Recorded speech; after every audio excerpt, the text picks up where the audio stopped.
There's a lot of conversation about cold calling in Japan. This call is a conversation, and as such, it needs to be well designed to make it effective. Today, we're going to get beyond the debate level about whether it's a good idea or a bad idea and get down in the trenches with what you need to be saying to be effective.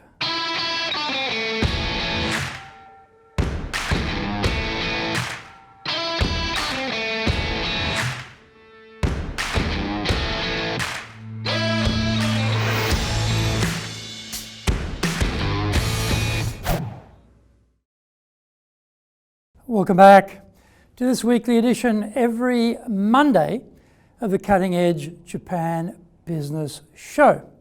I'm your host, Dr. Greg Story, your corporate coaching and training guy, president of Dale Carnegie Training Japan, and best-selling author of Japan Sales Mastery and Japan Business Mastery.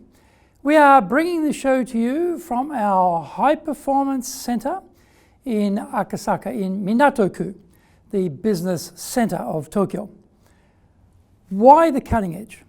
In this show, we are looking at the critical areas for success in business in Japan.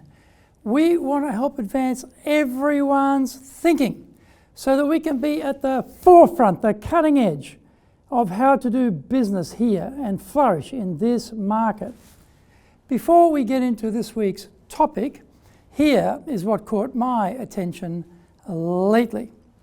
Over 86% of consumers say they are going to continue with cashless payments after the government rebate scheme ceases. The government aims to see 40% of transactions done cashless by 2025.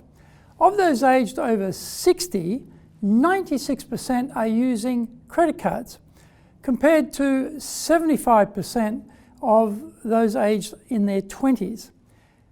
Younger people prefer to use their smartphones and make mobile payments. In other news, Japan Post says they will be investigating 220,000 contracts with customers they suspect are part of the improper sales scandal that has recently come to light. Over 70% of cases where policies were improperly solved involved those aged over 60 years as the buyers. The root cause was post office management pressuring salespeople to make their sales quota numbers. And this saw multiple policies being sold and the repeated concluding and cancelling of policies. This is episode number 122, and we are talking about how to cold call. それでは行きましょう. So let's get going. Cold calling is an unheralded intervention into someone's already packed schedule. They are distracted by the phone from what they were concentrating on. So they are automatically annoyed. They are time conscious because this call was not in their plan. The person calling them is an unknown quantity, so the trust factor is 0 or less than that. They've been cold called by idiots in the past who say dumb things like, "How are you today?" which is an immediate warning bell that we are talking to a nincompoop. The unfamiliar voice triggers, "Who is this?" and a feeling that being called by unknown people is not good. I don't like this. So, how do we call people in a way that we can add value to their business? A good starting point is to define what is the purpose of the call. Anyone thinking of pitching their whatever on the phone had better rethink right now what they are doing. There are some items which we can sell by phone, but there are actually very, very few and very little success usually. There is only one point in making this call, and that is to sit in front of the client at a later date and have a conversation about their needs and whether we might be the solution to any of the problems they may be having. Having said that, the point is not to be bludgeoning them into a meeting should they indicate zero interest. If you plan on staying in business, then killing your personal brand is not a good idea. Be gracious on the phone. Definitely don't be pushy, and be charming. Here is how it can go. Hello, may I speak with Suzuki-san, please? This opening presumes we have a name to ask for. Usually in Japan, if you only have a title, you will get killed at the entry point by some lowly minion whose only joy in life is getting rid of salespeople like you who call unannounced. Let's continue. Speaking, Suzuki-san, my name is Greg Story. I'm with Dale Carnegie. Do you have a moment to speak? When I say my name, I slow down and put a little gap between the Greg and the story so they can easily catch my name.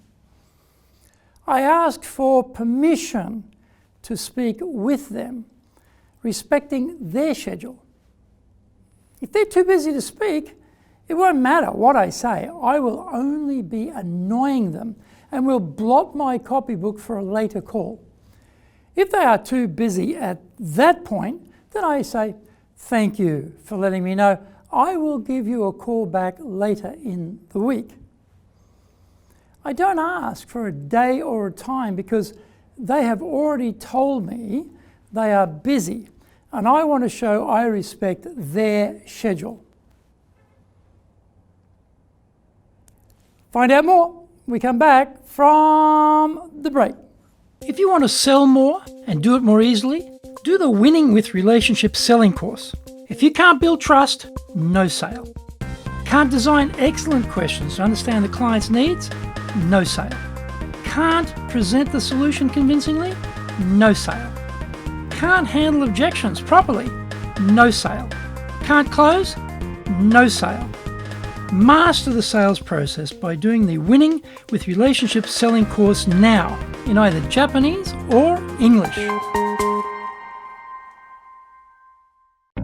The bestseller, Japan Sales Mastery, is the new Bible of selling in Japan. To sell to Japanese buyers, you need to create long-term partner-level trust, fully understand Japanese buyers' real needs, convince buyers with your solutions, overcome their hesitation, fear, and doubt, know how to ask for the order, ensure repeat orders.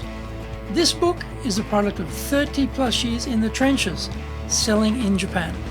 Order Japan Sales Mastery now.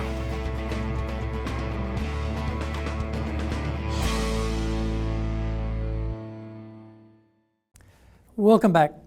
If they say fine, then I now have their agreed attention. Suzuki-san, thank you. We are in the XYZ business. I've done some research and I see that your company's profile fits with our typical satisfied clients. We have been able to improve their results with those clients who are fitting that same profile because we have ABC. I was just wondering if our ABC were able to grow your business like it has for our other clients. Would getting those sort of outcomes and results also be a benefit to your company? We let them know what business we are in so that they can garner some context for this unexpected call. We mention we have done research and the call is the product of some analysis and intelligence, not the random phoning of numbers from a phone book or business directory. We mention we have had success for people who look like them and wonder, well, not unreasonably, if lightning couldn't strike twice for them as well. We ask them if they would like to grow their business. It doesn't matter if they say yes or no next, because we are ready for both. If they say yes, then we say, thank you.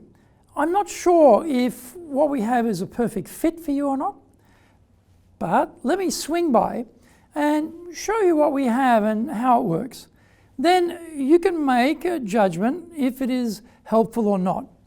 Would this week suit, or would next week be better?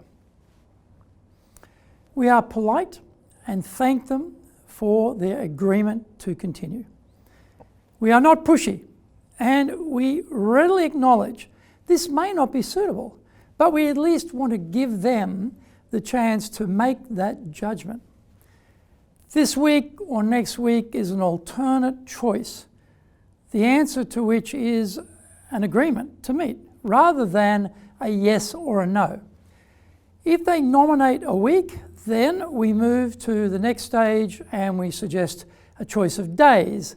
And having arrived at a day, we'll ask about morning or afternoon. We don't continue this alternative choice after that though, because it is becoming a bit annoying. We just shoot for a time and then be prepared to vary it according to their time frame.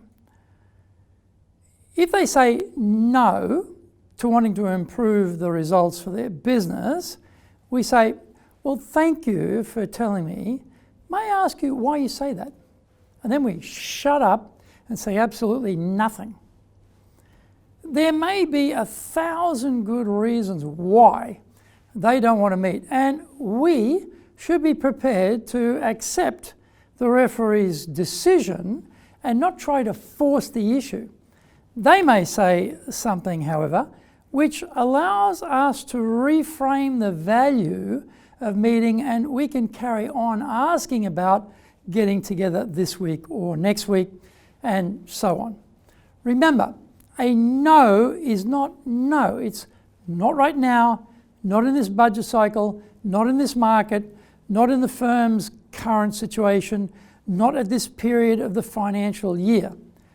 We do not want to leave them with a pushy, bad impression. This is because we'll be calling them back in about 6 to 9 months' time, when many of these extraneous factors have changed and their buying situation is quite different. If we are polite, craft our conversation emphasizing the value we can bring to them and only aim for a meeting, then we can cold call people effectively. The success rate is not high, but sometimes that is what you have to do to get new business. When there is best practice about how to cold call, it makes sense to use it. The Cutting Edge Japan Business Show is here to help you succeed in Japan. Subscribe on YouTube. Share it with your family, friends, and colleagues. Become a regular. Thank you for watching this episode, and remember, hit the subscribe button. Our website details are on screen now. enjapan.dalecarnegie.com. Awesome value, so check it out. Please leave me some feedback on YouTube. I would love to know how this show helped and what other topics you are interested in for me to cover. Remember, I am here as a free resource to help you. So just tell me how I can help you best. You might also enjoy my other weekly shows for podcasts. Mondays for the Cutting Edge Japan Show podcast. Tuesdays for the Presentations Japan series. Wednesday for the Sales Japan series. Thursdays for the Leadership Japan series. And Fridays for the Japan Business Mastery Show, wherever you get your podcast. Also, on Fridays, I release my other TV show, the Japan Business Mastery Show, on YouTube. In episode number 123, we are talking about the details can derail you. Find out more about that next week. So, yoroshiku onegai itashimasu. Please join me for the next episode of the Cutting Edge Japan Business Show. We are here to help you. And we've only got one direction in mind for you and your business, and that is up.